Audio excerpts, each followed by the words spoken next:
Bane. I live near Aerosmith, Illinois, and I raise pigs for a living.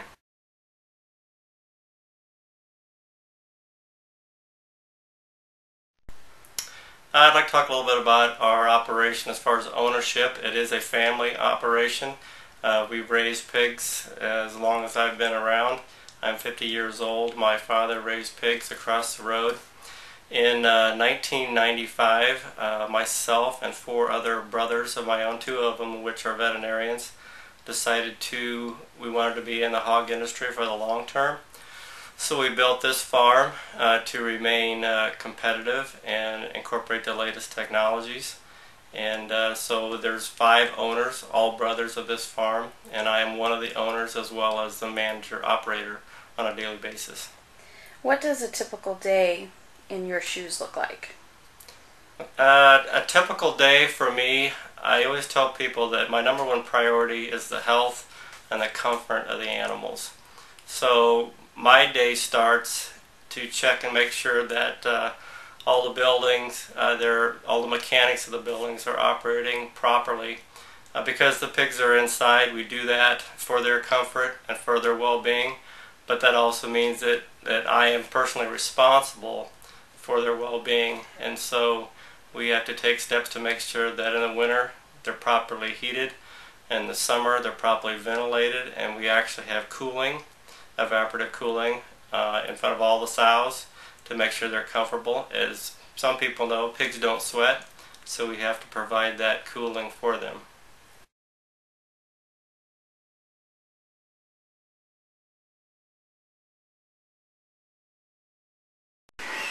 This is a evaporative cooler, which is nothing more than a 6-foot tall, 6-inch pad. Water comes across the top and runs through and soaks the pad, and there's negative pressure on this side of the hallway, and that pulls the air through the pad and cools it. And then that air gets pulled into the room and cools it. And in the winter time, these don't open as much, so a minimum air goes through this tube, which has little holes, and when there's a smaller amount of air moving, there needs to be better distribution of the air, so that it goes through that tube. And then on top of that, which you can't really see, but underneath this hallway is an open hallway, and there's air pulled from the floor in the wintertime, so we pull a small amount of air so the pigs don't get chilled, and it pulls vapors off the pit to keep the room fresh. So it comes from underneath. Yep. This also can do the alarm control. It senses if the temperature is too high or too low, that signals it to call me on my cell phone and tell me that there's a problem. And they work individually, because there's one for each room. Yes. So if maybe this room has a problem, it would call you, but the others would be okay? Yep.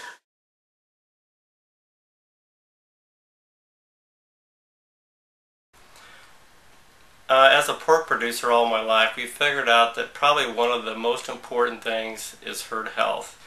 You know, people talk about improving the genetics and rate of gain, and all those things are important, but if you don't have high health animals, it's kind of pointless. They have vaccines for some of the problems in the pork industry, but they still don't overcome it. It's better not to have it at all. So to answer the question, what we have done, actually about 4 years ago, we totally emptied out the farm because over time we had accumulated some, they're not fatal, but they're just drags on production and animal health.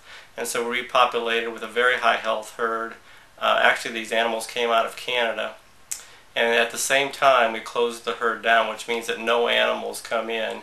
We built another barn to raise our own replacement females, so no animals ever come to the farm, and therefore the opportunity to bring in a disease or a problem is eliminated. And so that's been very important.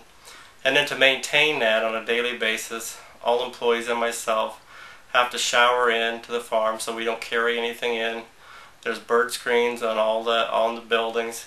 I guess an important point to bring up here is people said, why can't the animals be outside? Well, there are multiple reasons, but one of the main reasons for health is we would not be able to control the event of them getting one of these diseases if they were outside, because these diseases can be carried by birds, mosquitoes, flies, and so that's one of the main things that we've done. It just as in grain farming, finance is a very important part of a swine operation. So finance is important. A couple years ago, did some expansion. The accessibility to acceptable interest loans is very important.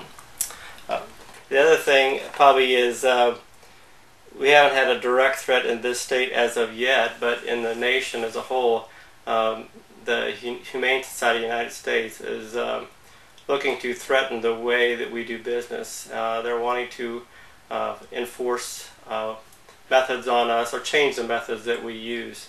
And our feeling on that is that these technologies have been incorporated not only for the farmer themselves, but for the well-being and the health of the animals. And so everything that we've done, there's a reason for it. And it's perfectly understandable that people, don't understand why it's that way, and that's what we're trying to do with this interview.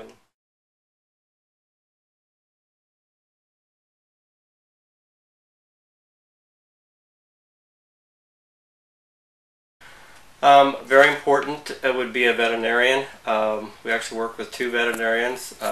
My brother is one of them, one of the owners, and we also work with a veterinarian with the people that we contract with. On a daily basis, myself and my employees do the treating of the animals, but we rely on the expertise of veterinarians to make recommendations to protocol, for the baby pig's health, for the sow's health, for the pregnant sow's health, and those things such as that.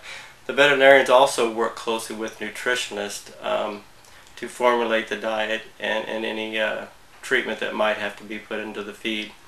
A lot of people don't realize that each growth stage of the pig, the diet has to be adjusted.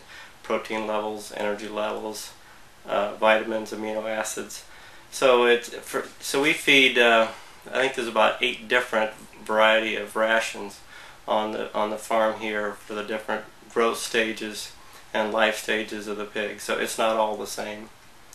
As I mentioned earlier, another important would be people who finance us to during operating loans or to make expansion loans.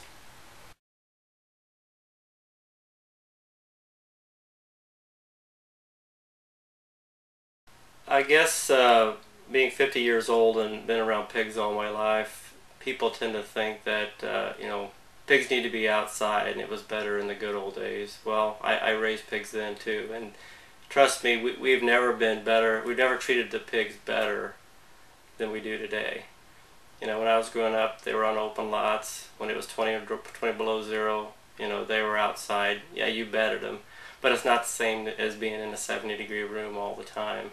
And we didn't even know what a evaporative cooler then was. When it got hot, animals died because it was too hot. I've raised a story before. People, you hear old people who die when they have heat waves because they don't have a fan. But that doesn't happen now with the pigs because we spend a lot of money, a lot of effort to make sure they're comfortable. So the point here, I guess, is that the biggest change I see is the facility and the technology that we've incorporated that's so much better for the animals. And it's ironic to me that people believe that the way we're raising them now is bad is being inhumane to the pigs. But we didn't have alarm control when I was growing up to say, hey, that pig's cold or that pig's hot. And now I know, no matter where I'm at, all I have to do is have my cell phone. I know that's something that's wrong and something that needs to be corrected. So in that respect, I don't think I know we have never treated the animals better than we do today. So that's the biggest difference.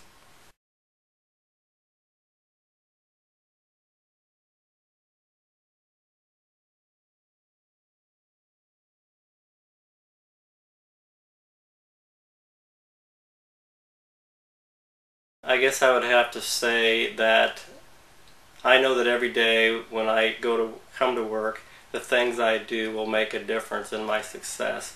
And what I mean by that is I've done grain farming as well, and you're influenced by weather, and there are a lot of things out of your control.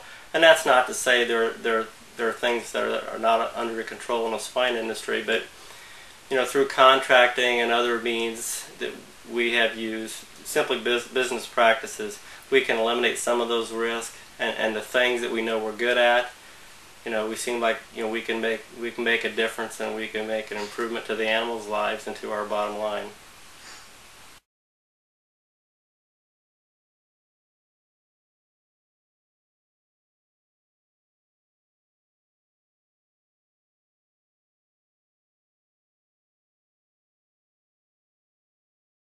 I guess I'd start by saying is that there's a reason why less than 2% of the population in this country raise the food that we eat, and that's because it's a very difficult job. It's 24/7. It's a large capital investment. It's high risk. It's labor intensive. You have to do it good days and bad days. So I guess what I'm trying to say is I think it's important that people ask questions about their food, but I think it's very important that they ask people who are in the industry and that know the industry, and not someone from the outside who's trying to who has other motives. We're the ones who do it every day. We're the ones who have the animal's best interest at heart, and so I think that's what I'd like to leave people with. And I read somewhere that before 2050 we're going to add 2.5 billion people to the population, and it's fine for someone to want their food raised differently, but we can't ignore technology and feed the world. You just can't do that. You have to be progressive, and you have to incorporate the technologies and the things that we've learned.